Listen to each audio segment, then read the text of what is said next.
Bonsoir à tous. Bonsoir pour ce live des 25 000 abonnés qui sont arrivés plus vite que prévu. Bonsoir Augustin. Alors, on va attendre un peu. Ce que je vous propose, c'est qu'on fasse comme d'habitude, c'est-à-dire que vous écriviez les questions dans le petit point d'interrogation en bas, et puis vous lisez les questions, vous likez les questions qui vous intéressent, et je répondrai aux questions qui ont le plus de likes.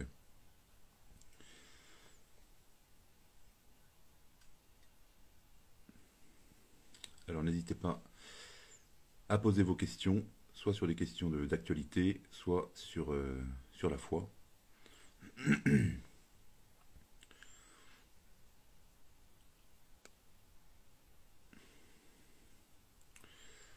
Bonsoir à tous. Alors première question, connaissez-vous la chapelle Montligeon? Bien oui, je connais bien la chapelle Montligeon, c'est pas loin d'ici, c'est-à-dire là où près de Chartres. C'est entre le centre et la Normandie. Et je vous conseille de vous renseigner sur ce lieu de dévotion. C'est un prêtre au 19e siècle qui a fondé dans un petit village du Perche un lieu de dévotion, pour les âmes du purgatoire. Et donc c'est une très belle basilique, très grande. D'ailleurs c'est assez impressionnant parce que c'est en pleine campagne, et une basilique immense.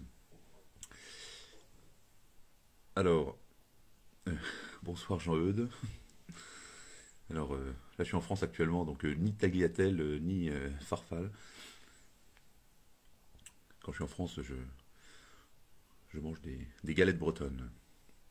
Alors les questions, il faut les poser dans l'onglet questions en bas, et je répondrai aux questions qui ont le plus de likes. Alors, à quand un soulèvement pour reprendre le pays? On rentre dans le dur du sujet. À vrai dire, je ne crois pas tellement à disons, il faut être prudent dans son action, il faut s'en tenir aux circonstances présentes, et ne pas se prendre ne pas faire de choses imprudentes, ou qui auraient d'ailleurs des conséquences plus négatives que positives.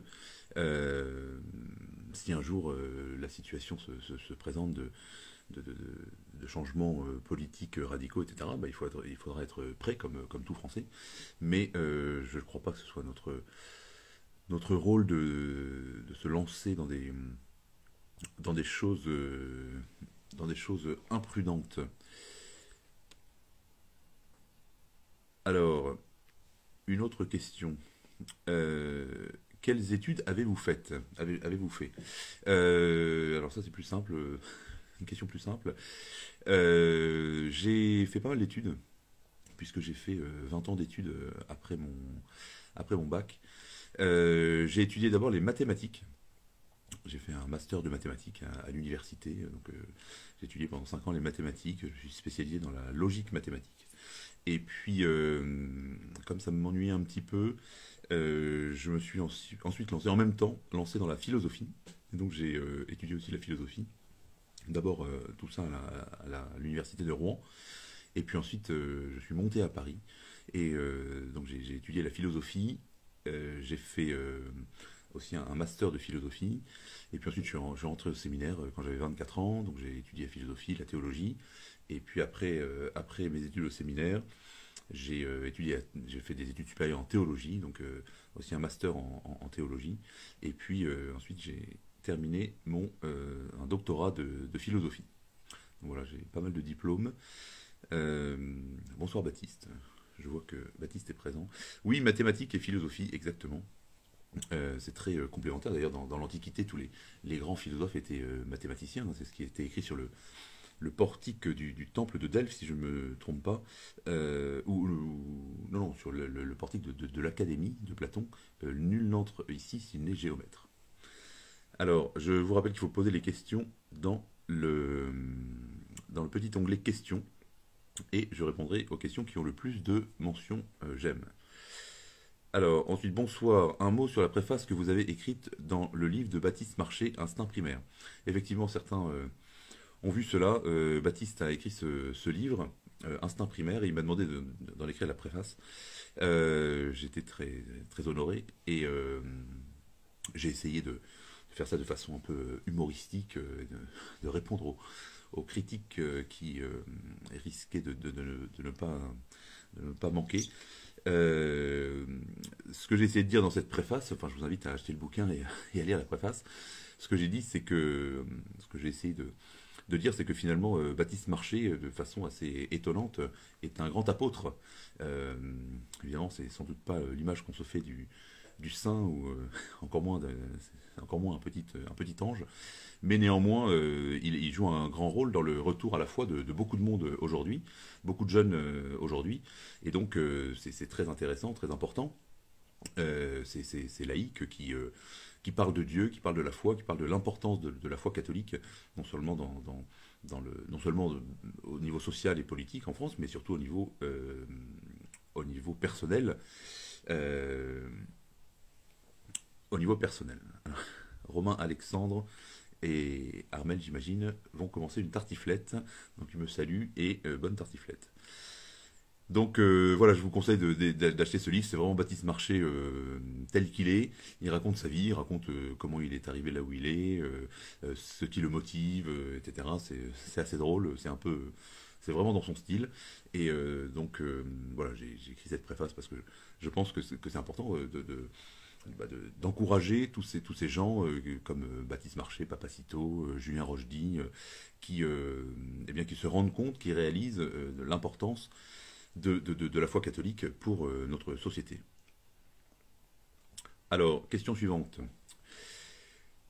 Bonsoir Monsieur l'abbé, pensez-vous que la personne qui a tué Lola est sataniste? Alors, là aussi, on rentre dans le dur. Alors déjà, effectivement, cette histoire de Lola, moi, ça m'a touché vraiment personnellement. Je vais vous dire pourquoi. Parce que j'ai une nièce qui a 12 ans, qui a l'âge de Lola, et qui, étonnamment, lui ressemble. Disons, c'est vraiment ce style-là, une petite fille blonde, toute pure, toute gentille, innocente. Et immédiatement, je me suis dit, mais si c'était arrivé à ma nièce, enfin, voilà, je me suis mis dans la peau de ses parents, de ses proches, etc. Et c'est évidemment quelque chose de dramatique et de horrible, terrible. Alors, ben, moi, j'en sais pas plus que vous, c'est-à-dire que je suis l'actualité. Euh, Vraisemblablement, ce sont des choses effectivement qui ont un caractère démoniaque. Bah, d'ailleurs, enfin, assassiner de façon barbare, comme ça a eu lieu, une petite fille de 12 ans, c'est quelque chose de diabolique, bien sûr. C'est le démon qui permet ces choses-là, qui guide les gens qui font ça. Ensuite, est-ce que la personne est sataniste? Euh, Peut-être, apparemment, ça se correspondrait même peut-être à un certain rituel, sacrifice païen d'Afrique du Nord, comme l'ont dit certains spécialistes.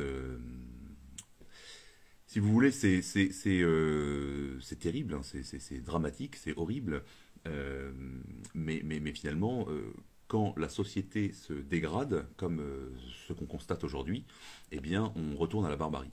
Quand on se sépare de notre, du cœur de notre civilisation, qui est la foi chrétienne, eh bien, on en arrive à la barbarie, aux choses les plus horribles.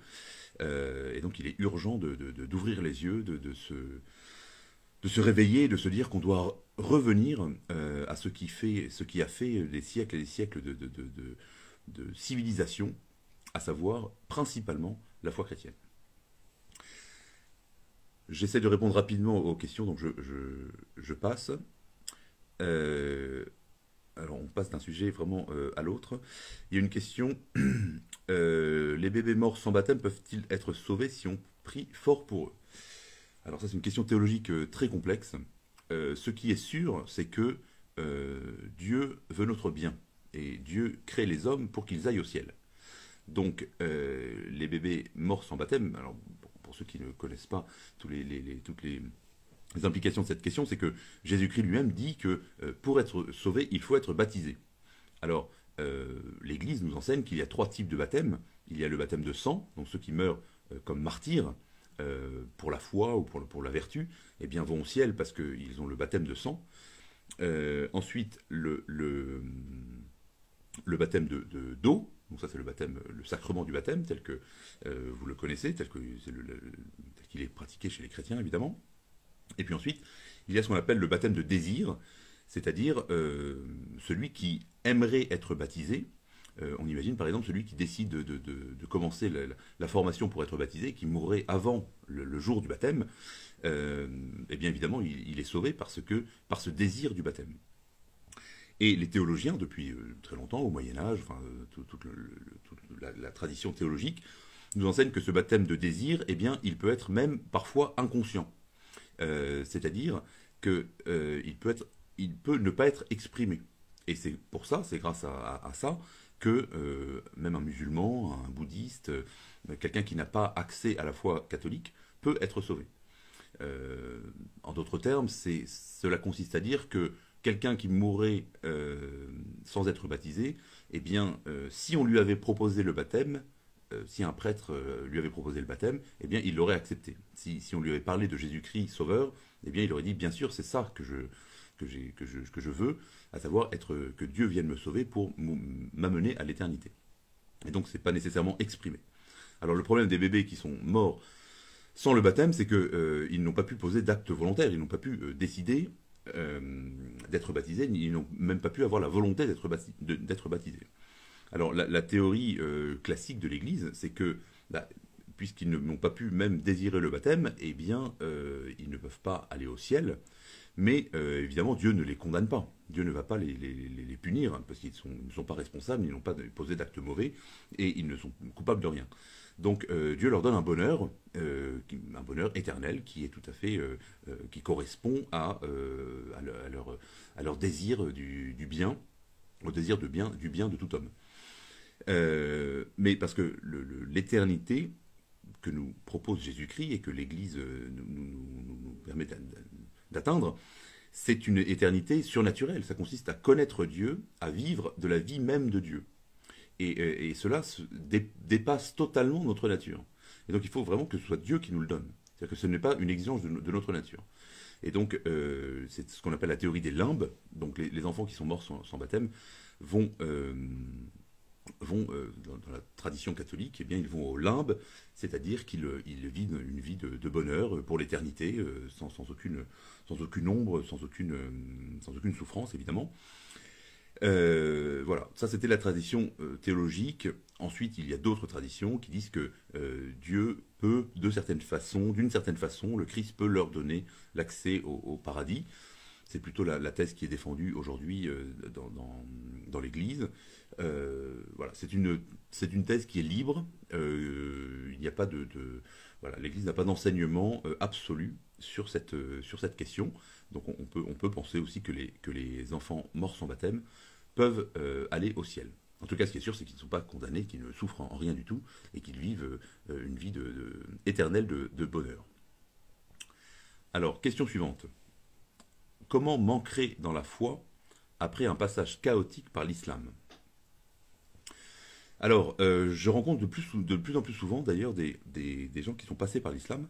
Et d'ailleurs, j'ai fait une vidéo, alors elle est en cours de préparation, justement avec un jeune, un homme très intéressant, qui s'est converti à l'islam quand il avait 18 ans, et qui, 10 ans, il a appris l'arabe, il a appris le Coran par cœur, il a même vécu en Afrique du Nord, au Moyen-Orient, et il est devenu un spécialiste de l'islam, il est professeur de Coran et d'islam, et 10 ans plus tard, en fait, il a abandonné l'islam, et il s'est converti au catholicisme. Et il est revenu à la foi de son baptême. Et alors, c'est très intéressant, j'espère que cette vidéo pourra sortir. Malheureusement, vu qu'il risque beaucoup en témoignant de cette façon, voilà, il ne faut pas que cela soit cause un quelconque danger pour lui.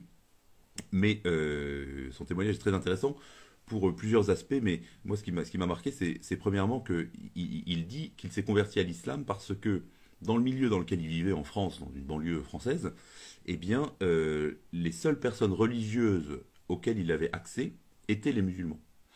Et ça, c'est le drame de la disparition du christianisme. Et comme il le dit lui-même, comme il me le disait, il pensait que le christianisme avait disparu, était mort et n'existe plus. Et donc, il s'est tourné vers l'islam comme le seul chemin vers Dieu. Et donc ça, c'est un appel pour nous les chrétiens, non seulement d'assumer le christianisme, d'en être fier, mais aussi de le porter extérieurement, de le vivre et d'être bien formé pour que les jeunes ne se tournent pas vers des fausses religions comme l'islam. Et puis son deuxième témoignage, c'est très intéressant aussi, c'est qu'il dit que en fait, il s'est éloigné de l'islam, non pas d'abord parce qu'il s'est converti au christianisme, mais d'abord parce qu'il a vu les incohérences internes de l'islam. Et donc, petit à petit, il a pris ses distances, et c'est là qu'il a découvert Jésus-Christ. Et comme il le disait, j'espère que encore une fois que cette vidéo pourra sortir, mais il dit, j'ai découvert, en lisant la vie de Jésus-Christ, je me suis rendu compte que Jésus-Christ et Mahomet n'ont rien à voir.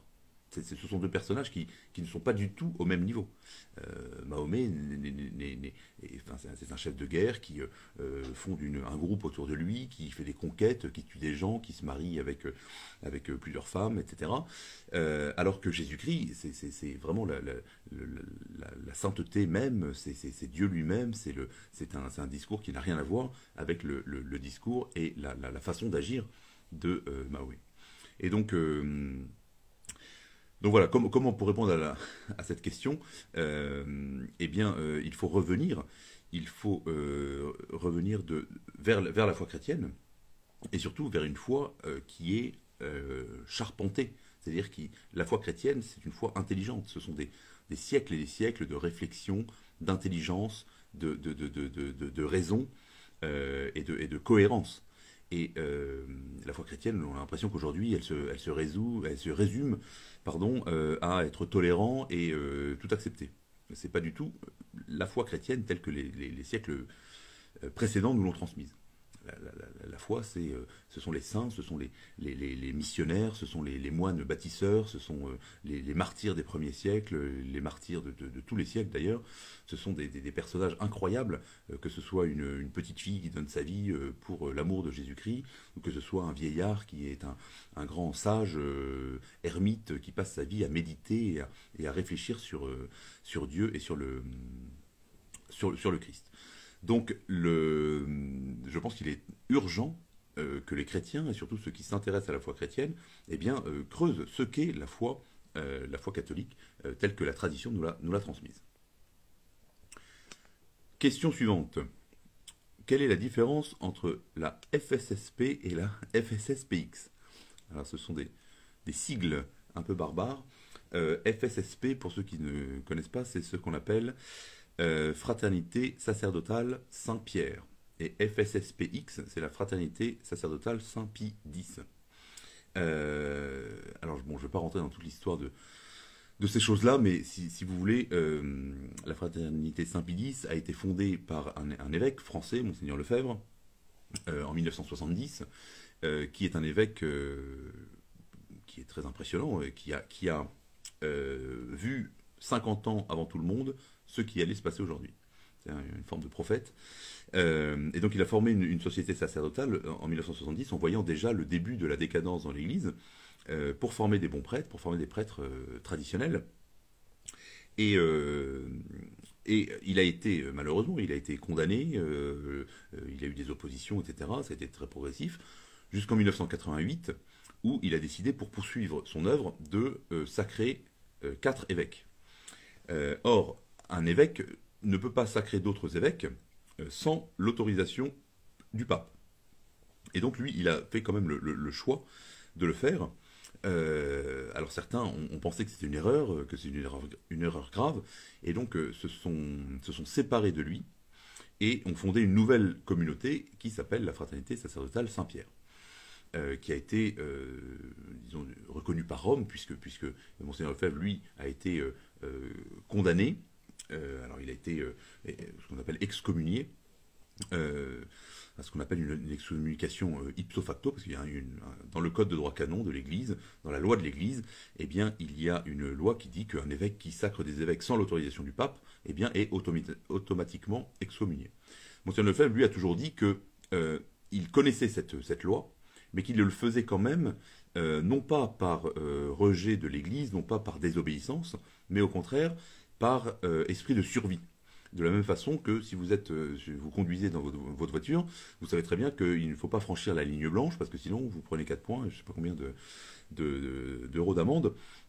Mais s'il y a quelqu'un qui traverse la route devant vous, en fait vous devez dépasser la ligne blanche pour éviter de causer un accident et de causer du mal à quelqu'un. Et donc lui, c'est exactement comme ça qu'il a justifié son acte en disant que il savait qu'il transgressait une loi, mais qu'au final la loi était faite pour le bien de l'Église et que son devoir c'était de perpétuer la tradition catholique. Donc voilà, ensuite il y a eu une certaine évolution de la fraternité Saint-Pédis. Peut-être pas rentrer maintenant dans tous ces détails. Moi-même, je fais partie d'une communauté donc, qui est, disons, issue de la fraternité Saint-Pédis, mais qui est totalement reconnue par Rome. Parce qu'un catholique doit être en union avec le Saint-Siège, avec la structure, avec la société qu'est l'Église. Et ça, c'est quelque chose de très important. Il faut être en communication, en communion avec la structure de l'Église. Et quelqu'un commente à juste titre que l'excommunication de Monseigneur Lefebvre a été levée en 2009 par le pape Benoît XVI, exactement. Et donc voilà, ce sont un peu des détails, si vous voulez, de questions juridiques, de questions... Pour moi, la situation actuelle du christianisme en France fait qu'on ne peut pas se livrer à des oppositions juridiques de détail, et que ça ne sert à rien de se battre entre nous lorsque nos ennemis, que ce soit l'islam, que ce soit la franc-maçonnerie, que ce soit le communisme, que ce soit le gauchisme sous toutes ses formes, toutes ces puissances qui reviennent finalement à des puissances diaboliques, s'opposent à la foi chrétienne et à la civilisation catholique. Donc, à mon avis, il est bien plutôt temps de retrouver le sens de l'évangile, de Jésus-Christ, qui est la seule chose qui nous permet de fuir la barbarie et de reconstruire une civilisation, une société basée sur la paix et sur la justice. Alors, question suivante. Je suis ex-musulmane et je trouve que l'Église n'est pas prête à accueillir les musulmans comme il le faut. Je trouve que c'est important d'accueillir les musulmans à la foi catholique et de comprendre leurs attentes. Êtes-vous d'accord avec cela ? Alors, il faudrait préciser. Ce qui est sûr, c'est que le cas des musulmans qui se convertissent au catholicisme, il nécessite un soin particulier, une pastorale particulière, et donc il faut des gens qui soient formés à cela. Mais il existe dans l'Église, il existe des associations, des groupes qui sont vraiment spécialisés sur cette question. Et donc moi je conseille à ceux qui sont musulmans, ou les musulmans qui se posent des questions sur la foi catholique, ou les musulmans qui sont déjà convertis à Jésus-Christ, eh bien de se rapprocher de ces groupes. Il y a un forum qui s'appelle le Jésus le Messie, qui régulièrement regroupe des gens. Il y a l'association, le nom m'échappe, mais enfin, en tout cas, il y a différents groupes qui existent et qui donnent des réponses spécifiques pour les musulmans, pour les ex-musulmans. Et donc c'est très important que chacun trouve les réponses dont il a besoin selon d'où il vient, et pour être formé à la foi catholique et pour être capable de répondre à ses propres questions, à ses propres doutes et aux questions qu'on peut lui poser de l'extérieur. Question suivante. Pourquoi Dieu laisse des gens souffrir dans le monde ? Voilà. Alors, pourquoi Dieu laisse des gens souffrir dans le monde ? Là, on a des questions très, très compliquées. Il y a plusieurs directions dans lesquelles on peut réfléchir. Je ne veux pas ce soir, là, en quelques minutes, donner une solution au problème du mal. Mais ce qu'on peut dire, c'est que, premièrement, Dieu ne fait que le bien. Dieu sait le bien lui-même. Et tout ce que fait Dieu est bon. Donc ce n'est jamais Dieu qui cause le mal. Mais Dieu, dans sa perfection, dans sa puissance, eh bien, donne l'existence à des créatures, qui sont libres, et donc qui, elles, sont capables de faire le mal. Alors on pourrait dire, pourquoi est-ce que Dieu fait ça?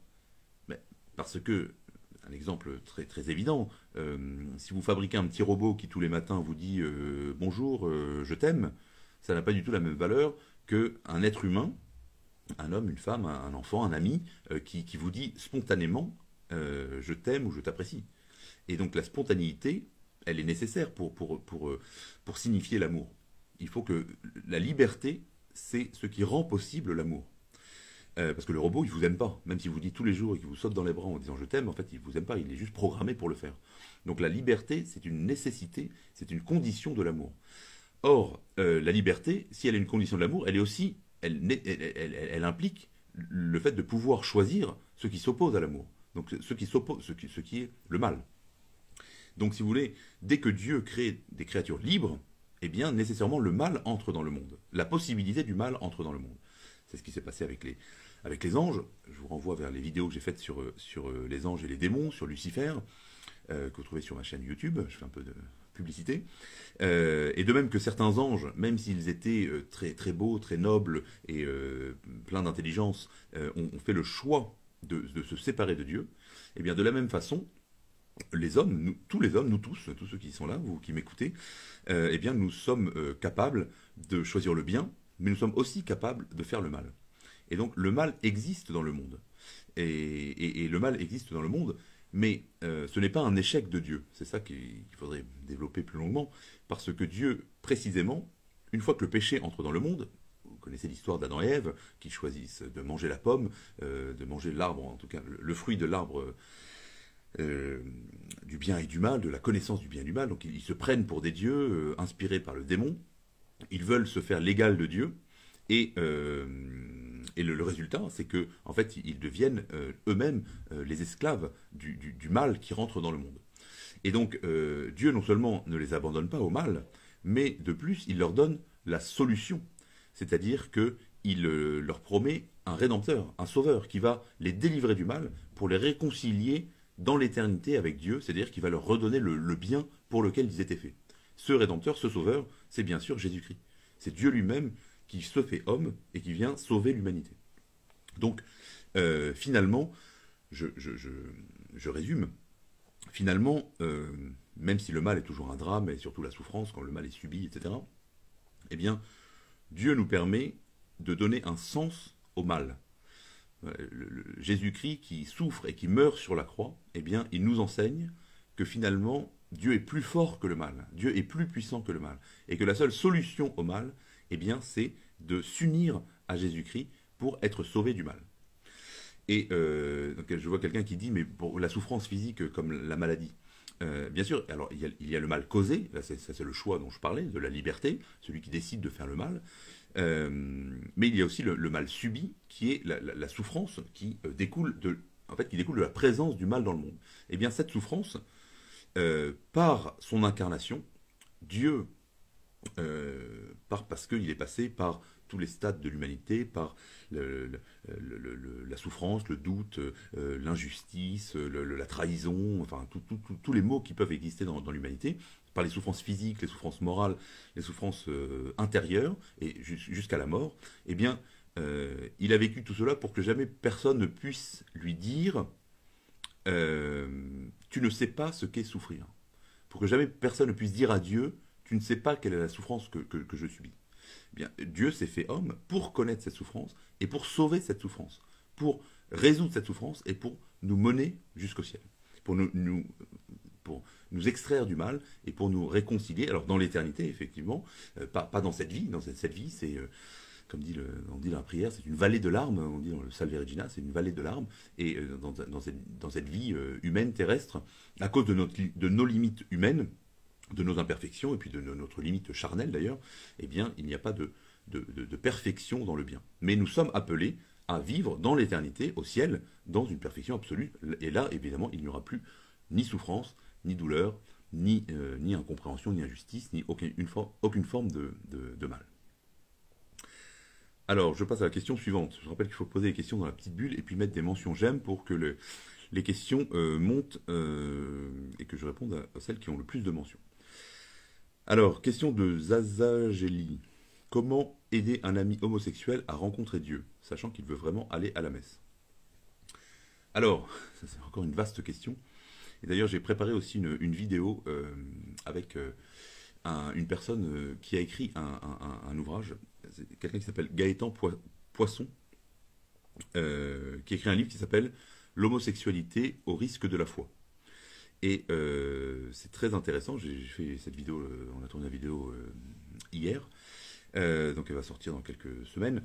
Et son témoignage est très intéressant parce que, en fait, il explique que, alors c'est quelqu'un qui était très croyant, qui allait à la messe, qui même entrait au séminaire parce qu'il voulait devenir prêtre. Et puis ensuite, ayant découvert son homosexualité, ayant réalisé, disons, qu'il était homosexuel, il a quitté le séminaire, il a vécu une vie de débauche, comme beaucoup d'homosexuels. Et finalement, il s'est rendu compte que seul Jésus-Christ, seule la foi, seule l'Église proposait une voie de paix intérieure, de bonheur pour une personne qui a ces tendances homosexuelles. Et alors, donc, je vous invite, lorsque la vidéo sortira, je vous invite à la regarder, parce que c'est très intéressant. Parce que finalement, moi, je ne crois pas que les homosexuels soient des gens différents de n'importe quelle autre personne. Là, je pense que le premier défaut consiste à désigner quelqu'un par son homosexualité. Euh, Ressentir des attirances homosexuelles, eh bien, c'est une expression du péché, comme certains ressentent l'attirance pour la violence, certains ressentent l'attirance pour le sexe opposé de façon incontrôlée, certains ressentent l'attirance, certains sont menteurs, certains sont voleurs. Voilà, le péché a une multitude de formes chez chacun d'entre nous. Donc je ne crois pas qu'on ne va pas désigner quelqu'un en disant bonjour, je suis un voleur. Ça n'a aucun sens. Donc pourquoi on dirait bonjour, je suis homosexuel? Ça n'a pas. D'ailleurs, l'Église, l'enseignement de l'Église est très, je pense, très réaliste là-dessus. Elle explique bien que le fait d'avoir une tendance homosexuelle en soi n'est pas un péché. Comme n'importe quelle tentation n'est pas un péché. Ce qui est un péché, c'est de succomber à la tentation et de se laisser entraîner par une passion ou par le mal. Que ce soit la violence, que ce soit le mensonge, que ce soit n'importe quel aspect. Donc, une personne qui a des tendances ou des attirances homosexuelles, bien sûr, est appelée à devenir chrétien et à se laisser sauver par Jésus-Christ, exactement comme n'importe quelle personne qui a n'importe quelle tendance vers le mal, comme nous avons tous des tendances vers le mal, eh bien, doit aussi doit se tourner vers Jésus-Christ pour se laisser... parce que Jésus-Christ, Dieu est le seul à être capable de nous tirer de nos propres inclinations au mal. Alors on pourrait là aussi en parler pendant très longuement. J'ajoute deux aspects que j'ai développés un peu dans la vidéo en question, qui me semblent importants. Le premier aspect, c'est que je pense qu'on vit dans une société qui est hyper sexualisée. C'est-à-dire que l'amitié elle-même a été comme déformée. Et je pense qu'il existe des amitiés entre garçons, des amitiés entre filles qui sont tout à fait belles, nobles et tout à fait légitimes, et qu'elles sont même importantes, d'avoir une affection envers ses amis, etc. Sauf qu'on vit dans un monde dans lequel on a l'impression que toute affection, toute amitié doit nécessairement dégénérer en quelque chose de sexuel. Et évidemment, ça, c'est un péché. Mais il faut retrouver, je pense, le sens de la noble amitié entre que deux hommes s'aiment, enfin, et de l'affection. L'amitié est une forme d'amour. Donc c'est quelque chose qui n'est pas du tout immoral et qui n'est pas du tout choquant. Mais évidemment, le péché, c'est quand cette amitié, aussi belle soit-elle, dégénère en une relation sexuelle, tout simplement. Donc, ça c'est le premier point. Le deuxième point, c'est que lorsqu'on dit que les actes homosexuels sont un péché, ce n'est pas du tout contre les homosexuels. C'est-à-dire que on dit tout autant, l'enseignement de l'Église, c'est tout autant de la même façon que les actes hétérosexuels sont un péché quand ils ne sont pas dans le cadre du mariage. Donc il faut revenir au sens de la morale chrétienne. C'est-à-dire que ce qui est un péché, c'est de chercher le plaisir sexuel en dehors du seul endroit où il est légitime, il est beau, et dans ce cas-là, il est beau, il est bien, il est même vertueux, il mène même au ciel, à savoir dans le cadre d'un foyer, dans le cadre d'un couple marié. Donc voilà, je pense qu'il faut, c'est toute la morale chrétienne qu'il faut repenser, reconsidérer, et comprendre que, bien sûr, Dieu veut notre bien, et accepter peut-être, ça ma conclusion sur cette question, et partir du principe que nous avons le péché en nous. C'est-à-dire qu'il y a du mal en nous, ce qu'on appelle le péché originel. Chacun, chacun a le mal en lui, une tendance au mal, c'est saint Paul qui le dit. Je vois le bien que j'aimerais faire et que pourtant je ne fais pas, et je vois le mal que je devrais éviter et que pourtant je fais. Je passe à la question suivante. Alors, bonsoir Monsieur l'abbé, une question de Louis-Marie.dlt. Bonsoir Monsieur l'abbé, la violence militante est-elle tout à fait contraire aux valeurs chrétiennes?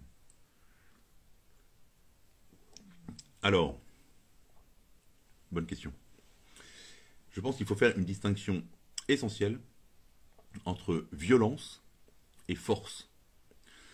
Ce que je veux dire, c'est que la violence, dans le sens de laisser libre cours de façon démesurée, de façon passionnée à cet attrait de la violence qui existe aussi bien chez les femmes que chez les hommes d'ailleurs, sous différentes formes évidemment, c'est ce qu'on appelle l'irascible, la passion de l'irascible. On parlait tout à l'heure de sexualité, c'est la passion du concupiscible, mais il y a d'autres passions en nous qu'on appelle les passions de l'irascible.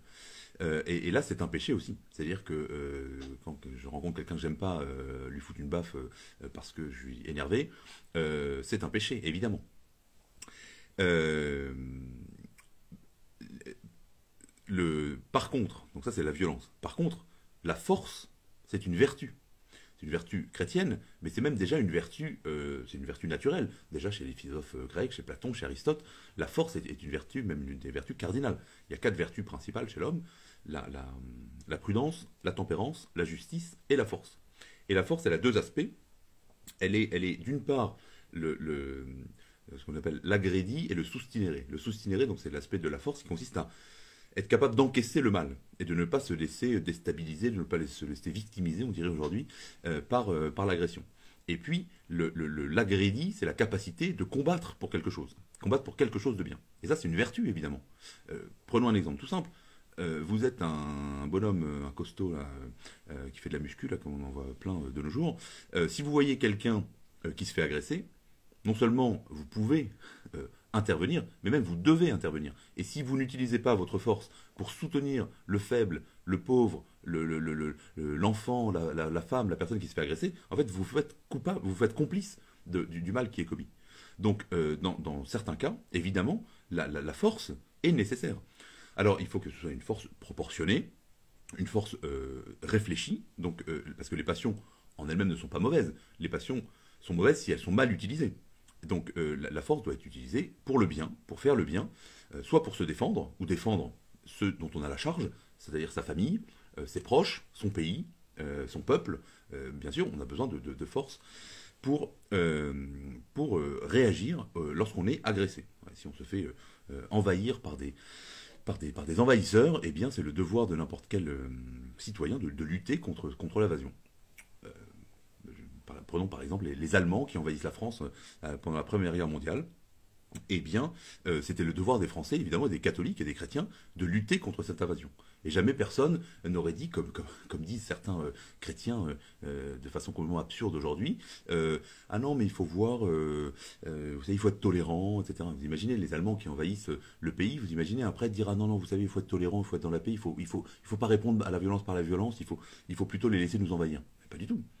Bien sûr, il ne faut pas répondre de façon démesurée ou de façon injuste, mais la justice chrétienne, qu'une vertu chrétienne, exige que l'on se défende lorsqu'on est injustement agressé. Alors, j'espère que ça a répondu à la question. Question suivante, de Martin.Salomon. La République française est-elle intrinsèquement incompatible avec le catholicisme? Dure question. C'est une question qui a un aspect historique et un aspect, disons, philosophique ou idéologique. Ce qui est sûr, c'est que la Révolution française s'est faite contre l'Église catholique, contre la civilisation chrétienne. Et que c'est le début, alors pas le début, parce qu'évidemment ça avait commencé avant, il y avait des racines même depuis le Moyen-Âge, de la modernité, etc., avec la philosophie des Lumières, ensuite à l'époque moderne. Mais évidemment, le principe républicain, liberté, égalité, fraternité, c'est une version de remplacement de la foi chrétienne, de la foi, espérance et charité que propose le catholicisme. Et donc, la République française s'est construite de façon idéologique. Elle a été préparée d'ailleurs par des intellectuels, par les francs-maçons. Ça, c'est pas du tout une révélation, c'est tout à fait historique. Pour détrôner la présence de l'Église et de la foi comme principe de civilisation. Donc en ce sens, évidemment, la République est totalement, la République dans son aspect idéologique est incompatible avec la foi, et incompatible avec la civilisation chrétienne. Maintenant, justement, historiquement, un chrétien s'adapte, la foi chrétienne s'adapte à toutes les situations. Donc si on vit dans une république, on peut tout autant être catholique. On peut souhaiter, évidemment, je pense, moi c'est mon avis, que la France, vu sa réalité géographique, historique, toute la civilisation, la culture, etc., parce qu'il existe une culture française, eh bien, c'est fait autour de la figure du roi. Donc, la France ne retrouvera sa cohérence, son intégrité, sa grandeur, que lorsqu'elle retrouvera la figure du roi. Et d'ailleurs, quand on pense que la République s'est imposée contre l'Ancien Régime, en commençant par le meurtre, l'assassinat du roi, c'est le meurtre du père, si vous voulez. Donc il faut oui, réfléchir à ces choses-là. Ensuite, je répète, un catholique peut vivre dans n'importe quel régime politique, même sous une tyrannie, on peut être catholique. Évidemment, c'est sans doute plus difficile. Et en tout cas, il y a des régimes, des idéologies qui sont plus ou moins compatibles avec la civilisation chrétienne occidentale. Alors, question suivante de Rémi de Castéja. Benoît XVI vient de déclarer que les fruits du concile prendraient du temps avant de se révéler. Qu'en pensez-vous? Alors, je ne sais pas si Benoît XVI a dit ça récemment. Je n'ai pas entendu ça, mais en tout cas, le concile, si vous voulez, alors pour ceux qui ne connaissent pas, le concile Vatican II, c'est une réunion de tous les évêques du monde qui a eu lieu entre 1962 et 1965, avec cette volonté de ce que le pape Jean XXIII avait appelé l'aggiornamento, c'est-à-dire de mettre l'Église au goût du jour, c'est-à-dire de résoudre cette confrontation qui commençait à apparaître entre la foi chrétienne, la foi catholique et le monde moderne. Moi, ce que je pense, c'est qu'il y a une première chose qu'il faut dire, c'est qu'aujourd'hui, on est plus de 50 ans, 60 ans plus tard, eh bien, je pense que le Concile n'a pas réussi à résoudre cette confrontation avec le monde moderne. Même, au contraire, on doit dire que les choix qui ont été faits, au moins l'application des choix qui ont été faits, n'est pas du tout convaincante, puisque aujourd'hui, il n'y a plus de vocation, il n'y a plus de pratiques religieuses, et la civilisation chrétienne est en train de s'écrouler encore plus vite que dans le passé. Donc, je pense que le concile, moi je pense que le concile c'est un événement historique, donc je ne suis pas du tout d'accord avec ceux qui disent qu'ils sont contre le concile, pour moi ça n'a aucun sens, comme si je disais je suis contre la Deuxième Guerre mondiale, enfin bon, j'ai pas le choix, hein, elle existe, c'est comme ça. Donc le concile c'est une réalité historique. Maintenant je pense que comme tout événement, tout discours, tout texte, eh bien il a besoin d'être étudié, d'être interprété et même éventuellement d'être corrigé. Je pense qu'il y a un certain nombre de points qui sont très précis, qui reviennent aux théologiens de discuter. Hein. Il ne s'agit pas de mettre ça sur la place publique, mais je pense qu'il y a un certain nombre de points qui ont besoin d'être corrigés, précisés, parce que l'expérience a prouvé qu'ils ont été interprétés dans des sens tout à fait contradictoires et parfois contraires à l'enseignement traditionnel de l'Église. Donc les fruits du concile, peut-être des fruits du concile, mais je pense qu'il faut passer d'abord par un certain nombre de précisions et de corrections de points, en tout cas, que l'Église, dans son magistère, dise, voilà, telle doctrine signifie cela, en conformité avec ce que l'Église a toujours enseigné. Question suivante, de Clem PVY. Bonsoir, pouvez-vous nous expliquer en quoi consiste être cardinal? Alors, les cardinaux, historiquement, c'est très intéressant, les cardinaux, ce sont les curés de la ville de Rome. Vous savez que le pape, c'est l'évêque de Rome, parce que Saint Pierre et Saint Paul ont voulu fonder l'Église à Rome, ils sont inspirés par le Saint-Esprit, et Saint Pierre est devenu évêque de Rome. Rome, c'était le centre du monde, évidemment, c'était l'Empire romain, c'était le point de départ de toute la civilisation. D'ailleurs, nous sommes tous les Occidentaux, nous sommes tous le résultat de cette civilisation romaine incroyable, de cette culture romaine incroyable, qui était elle-même héritière de la culture grecque. Donc nous sommes helléno-romains, nous sommes des chrétiens qui sont héritiers de l'hellénisme, donc de la civilisation grecque, de la pensée grecque et de la société romaine. Donc Saint-Pierre devient évêque de Rome, mais évidemment il a besoin de prêtres qui l'aident, et donc il nomme des curés qui sont responsables d'une partie du territoire sur le diocèse de Rome, et donc ce sont les curés de Rome, des paroisses romaines, qui deviennent les cardinaux. Alors il y a une évolution qui fait que, d'ailleurs, quand quelqu'un est nommé cardinal, donc ce sont les conseillers, les aides, les proches collaborateurs du pape. Voilà ce qu'est être cardinal. L'Église est hiérarchique, c'est-à-dire que vous avez l'évêque de Rome, et ensuite vous avez des évêques dans chacun des diocèses du monde. Aujourd'hui, il doit y avoir presque 5000 évêques. Ils ne sont pas tous responsables d'un territoire, mais si vous voulez, donc, sous le pape, il y a immédiatement les évêques qui sont responsables d'un territoire. Et sous les évêques, il y a les prêtres qui sont curés, qui sont les responsables de territoire dans un diocèse.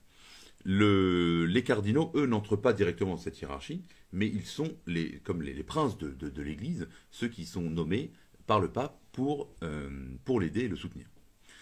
Ce qui est d'ailleurs intéressant, c'est pourquoi ils sont habillés en rouge, parce que les cardinaux ont cette mission de donner leur vie pour le pape, pour l'Église. Et d'ailleurs, oui, ce que je voulais dire, c'est que même encore aujourd'hui, alors il y a des cardinaux qui sont nommés dans le monde entier parce que ils ont besoin d'assister le pape selon les exigences de l'Église, qui est aujourd'hui universelle, qui existe dans tous les... Évidemment, ce qui se passe dans le diocèse de Milan en Italie, ce qui se passe à New York, ou ce qui se passe dans un diocèse en Mongolie où il y a quelques milliers de chrétiens, c'est évidemment des réalités tout à fait différentes. Donc il faut que le pape puisse gérer et puis organiser l'Église, guider l'Église, parce que le rôle du pape, c'est de maintenir l'unité de la doctrine traditionnelle, eh bien, en tenant compte des nécessités de toutes ces réalités très, très diverses. Et donc, oui, je disais, donc, il y a des cardinaux aujourd'hui dans des endroits très distincts, très divers du monde, mais néanmoins, dès que quelqu'un est nommé cardinal, eh bien, il lui a attribué un titre à Rome, c'est-à-dire une paroisse un peu fictive, mais pour conserver cette tradition que les cardinaux étaient les prêtres, les curés dans la ville de Rome. Question suivante. De Adamo 3295. Bonsoir monsieur l'abbé, quelle différence entre la messe tradie et ordinaire et comment bien se préparer pour y assister? Alors, on passe d'un sujet à l'autre, mais bon, c'est très bien. Je vais essayer d'être bref sur les questions pour pouvoir répondre à plus de questions. La différence entre la messe traditionnelle et la messe ordinaire, ce qu'on appelle en forme ordinaire ou la messe en français, c'est que la messe en français a été créée, si vous voulez, en 1969, un peu avant, mais elle a commencé en 1969, dans cet esprit dont je parlais tout à l'heure, suite au Concile Vatican II, pour moderniser l'Église. Et comme le dit le pape Benoît XVI, hein, c'est pas moi qui dis ça, le problème de cette messe, c'est que pour la première fois dans l'histoire de l'Église, des gens, alors des spécialistes, hein, des grands spécialistes, se sont réunis autour d'une table en disant, tiens, comment est-ce qu'on pourrait modifier ceci ou cela pour que ça parle plus aux gens? Et ils avaient sans doute une très bonne volonté, hein, je ne mets pas du tout ça en cause, sauf que le résultat, c'est qu'ils ont créé quelque chose de toute pièce. Et alors que dans toute l'histoire de l'Église, qui est très longue, hein, c'est de 2000 ans quand même, eh bien, la liturgie, c'était une transmission. C'est une longue transmission de rites, de rituels, de coutumes, de traditions, etc., dont les chrétiens n'étaient que les dépositaires, et leur rôle était de les transmettre aux générations suivantes. Donc, si vous voulez, il y a un peu cette mentalité dans la messe nouvelle de dire il faut séduire les gens, il faut s'adresser aux gens d'aujourd'hui. Moi, je pense que c'est une erreur. On a vu dans des paroisses des prêtres faire des boîtes de nuit dans la paroisse ou des concours de jeux vidéo ou je sais pas quoi, faire des spectacles de musique et on tape dans les mains et on joue de la guitare et de la batterie, etc. pour attirer les jeunes. Je pense que ça attire pas du tout les jeunes. Si un jeune veut aller en boîte de nuit, en fait, il va en boîte de nuit. S'il veut aller à un concert de rock, il va pas à l'église, mais il va à un concert, dans une salle de concert. Et s'il veut jouer aux jeux vidéo, il va pas à l'église, mais il va chez ses potes jouer aux jeux vidéo. Donc, en fait, je pense que il est urgent de revenir à ce que l'Église a de plus, ce que la liturgie a de plus sacré, c'est-à-dire qu'elle est une transmission de rituels, de ritualités qui nous viennent de 2000 ans d'histoire de l'Église.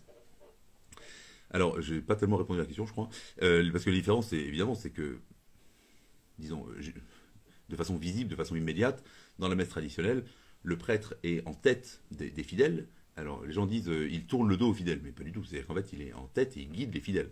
Comme le chauffeur de bus ne tourne pas le dos aux passagers, mais en fait il regarde devant et il guide l'ensemble des passagers. Et il réalise justement le sacrifice du Christ, il renouvelle l'offrande de Jésus-Christ sur la croix. Alors que dans une messe plus moderne, alors il y a plein de styles, donc il ne faut pas généraliser, mais bon, très souvent ça ressemble plus à une réunion où le prêtre est tourné vers les fidèles, s'adresse à eux, leur fait des lectures, leur parle, donc il y a beaucoup moins de sacralité, de ritualité. Et alors, comment bien s'y préparer à une messe en latin? Moi, je vous invite tous à aller voir ce qu'est la messe traditionnelle et jouer le jeu, j'allais dire, pour essayer de comprendre les différences fondamentales. Par exemple, les gens me disent, oui, mais je ne comprends pas le latin.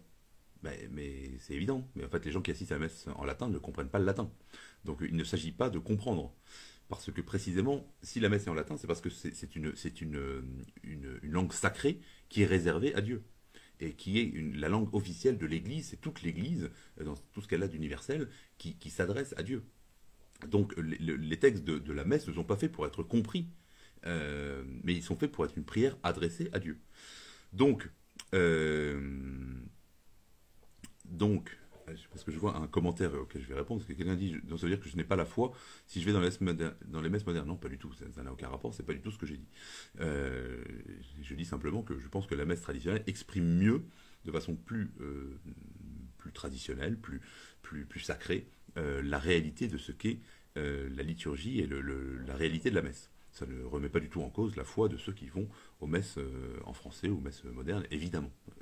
Donc, il ne s'agit pas de critiquer la foi des gens, parce que ça, je suis incapable d'en juger, mais de porter un regard objectif sur ce qui a lieu. Je vois un autre commentaire qui dit les textes doivent être compris. Bien sûr, c'est-à-dire que je disais la liturgie est en latin parce qu'elle n'est pas d'abord adressée aux hommes, mais il y a dans la messe une partie d'enseignement qui, elle, bien sûr, est dite en français. N'importe quelle personne qui est honnête sait très bien que quand on va à la messe en latin, les lectures, l'épître, l'évangile, et évidemment le sermon, enfin l'homélie du prêtre, sont évidemment dits en français. Sinon, ça n'aurait aucun sens. Donc, l'enseignement, parce que je vois Nadia Marie-Madeleine qui dit il est bon de comprendre. Bien sûr, il est bon de comprendre. Mais je pense que nos ancêtres, jusqu'aux années 70, hein, donc les générations précédentes, comprenaient bien mieux la foi que les générations actuelles. C'est ça qui est assez paradoxal, c'est que finalement, dans la modernité de l'Église, dans les 60 dernières années, on a voulu rendre la liturgie plus accessible et plus compréhensible. Et finalement, en détruisant l'aspect de transmission, eh bien, on a même aussi détruit la compréhension. Donc, pourquoi? Parce qu'autrefois, dans l'Église, il y avait la liturgie qui était en latin, qui effectivement que les gens ne comprenaient pas. Enfin, je sais pas, au XIVe siècle, en Bretagne, c'est évident que le marin pêcheur qui allait à la messe pour prier, il ne comprenait pas le latin qui était dit. Mais par contre, il avait une foi qui était sans doute bien plus explicite, bien plus charpentée, bien plus consciente et bien plus vivante que beaucoup de personnes qui vont à la messe, les rares personnes qui vont encore à la messe aujourd'hui. Pourquoi? Parce que on faisait cette distinction entre l'aspect du culte qui est rendu à Dieu et puis l'aspect de l'enseignement qui se passaient dans les cours de catéchisme, dans les sermons, dans les dévotions, dans les pèlerinages, dans les pardons. Je parlais de Bretagne, c'est dans les pardons, etc. Donc, moi, j'invite tous ceux qui veulent à découvrir justement cette richesse de la messe traditionnelle. Bon, j'ai dit que j'allais rapidement répondre aux questions, puis en fait, je prends de plus en plus de temps. Ligne 76, enfin 7643. Je souhaite renouer avec l'Église pour la sauvegarde de la France. Est-ce une bonne raison? Alors ça, je vous avoue que j'ai découvert depuis quelque temps plusieurs personnes qui me disent effectivement, j'aimerais être baptisé par amour de la France. Mais je n'ai pas la foi. Alors ça m'est arrivé plusieurs fois. Alors, je dis, ben non, si on n'a pas la foi, on ne peut pas être baptisé, c'est évident. La foi, c'est la réalisation du baptême. Enfin, le baptême, pardon, excusez-moi, c'est la réalisation de la foi. On ne demande pas d'être baptisé si on n'a pas la foi. Mais par contre, le fait d'aimer la France, d'aimer la civilisation chrétienne occidentale, eh bien, c'est un très bon chemin vers la foi. Donc c'est une excellente attitude que de se dire je veux sauvegarder la France, je sais que la France est chrétienne, et donc c'est pour cela que j'ai compris que je dois me rapprocher de la foi catholique. Et donc je vais me renseigner, étudier la foi, connaître le catéchisme, et donc finalement demander le baptême. Donc évidemment, parce que si vous voulez, le christianisme, ce n'est pas seulement une foi, l'adhésion à quelque chose de personnel. Si on croit vraiment que Jésus, c'est Dieu qui s'est fait homme pour sauver l'humanité, eh bien, il doit transformer toute l'humanité. Et donc, c'est ce qui s'est passé d'ailleurs dans l'histoire de l'Église. Dès le IVe siècle, vous avez l'empereur Constantin qui se convertit au christianisme. Et c'est cette conversion au christianisme qui fait que l'Église n'est pas simplement une réalité spirituelle, mais elle est aussi une réalité incarnée dans les sociétés chrétiennes. Et c'est ce qui se passe avec Constantin. C'est ce qui se passe un peu plus tard, évidemment, avec Clovis. Si la France est chrétienne, c'est parce que Clovis, qui était un chef guerrier, a décidé de se convertir au christianisme. Et donc il est temps qu'aujourd'hui tous les hommes décident de se convertir au christianisme exactement comme Clovis l'a fait. Et c'est une excellente chose. Et parce qu'il a compris qu'il a eu cette intuition, bien sûr inspirée du Saint-Esprit, que le territoire qui était là, où il y avait déjà beaucoup de chrétiens, eh bien son rôle c'était de créer, de fortifier, d'installer, de défendre cette civilisation liée à la foi chrétienne. Et c'est ce qu'a fait aussi Charlemagne au IXe siècle, etc. Donc tous les grands, tous les fondateurs du monde dont nous sommes, de la civilisation dont nous sommes les héritiers, ont compris que cette civilisation chrétienne était bien supérieure à toutes les autres civilisations qui aient pu exister. Donc, bien sûr, renouer avec l'Église pour la sauvegarde de la France, c'est une bonne raison, mais il faut l'approfondir et la transformer, évidemment, en une foi intérieure, personnelle, et un désir de connaître Jésus-Christ et d'être sauvé par Jésus-Christ. Alors, je vous rappelle que si vous avez des questions, il faut les écrire dans le petit onglet en bas, le point d'interrogation, et ensuite mettre des mentions j'aime si vous voulez que je réponde aux questions. Donc je réponds à une question de MTBAN222 Yazu. Affaire Lola, que doit-on faire? Que doit-on faire? Bah écoutez, c'est une bonne question. Moi je suis ni un homme politique, ni un gourou, ni un magicien qui ait des solutions toutes faites. Je suis exactement dans la même solution, dans la même situation que vous tous. C'est-à-dire que je suis impressionné par tant de barbarie et je me dis mais qu'est-ce qu'on doit faire exactement? Je pose la même question. Qu'est-ce qu'on doit faire? Il n'y a pas de solution miracle, il n'y a pas de solution absolue. Évidemment, mon rôle de prêtre, c'est de penser et de vous dire, de transmettre que en fait, il faut répondre à la haine et au mal par le bien. Donc, ce qu'il faut faire, c'est le bien. Et quand je dis le bien, je précise tout de suite, c'est pas du tout, comme prétendent une espèce de gauchiste, etc., l'indifférence ou la tolérance. La tolérance n'existe pas dans